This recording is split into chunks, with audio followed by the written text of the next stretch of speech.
In the 1980s, German statesman Willy Brandt proposed the Brandt line. The Brandt line categorized the world into two regions. The first is coined by Brandt as the rich North, while the other is referred to as the poor South. Although there was evidence supporting his line, many criticized his proposal, stating that it was overly generalized and that there were many notable exceptions. For example, Brandt distorted a portion of his line around Australia and New Zealand. The line dropped off suddenly to put them into the global north. We were interested in seeing just how accurate or inaccurate his line was when he created it. We also wanted to investigate the line now and see if Brandt's line holds up today. We did this by looking at 128 different countries and their GDP per capita in 1980 and 2017. We selected these 128 countries because they had data available on Gapminder. We chose to omit New Zealand and Australia from our data because Brandt recognized that these were noteworthy exceptions to his theory. We found that the average GDP per capita in 1980 was $2,516 US. We found that 65 of the 128 countries had GDP per capitas that were above this average in 1980. The remaining 63 of these countries had GDP per capitas that were below the average that year. The red squares represent countries that were incorrectly categorized by Brandt in 1980 according to our data. In 1980, 33%, or 40 out of the 128 countries, were miscategorized by Brandt's line.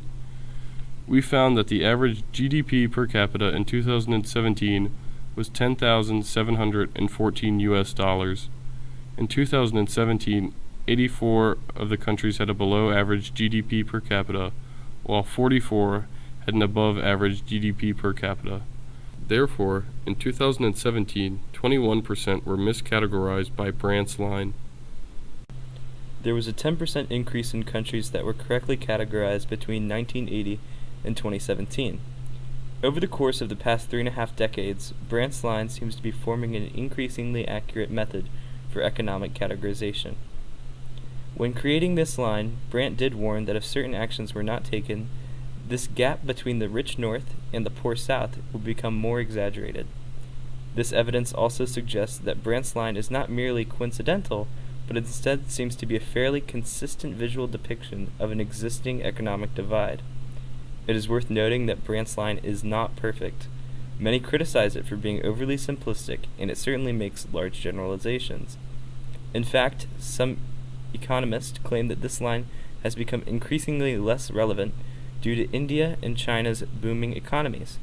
However, both of these nations shared a below-average GDP per capita in both 1980 and 2017. However, there are some legitimate flaws in Brandt's line and weaknesses that have become present over time.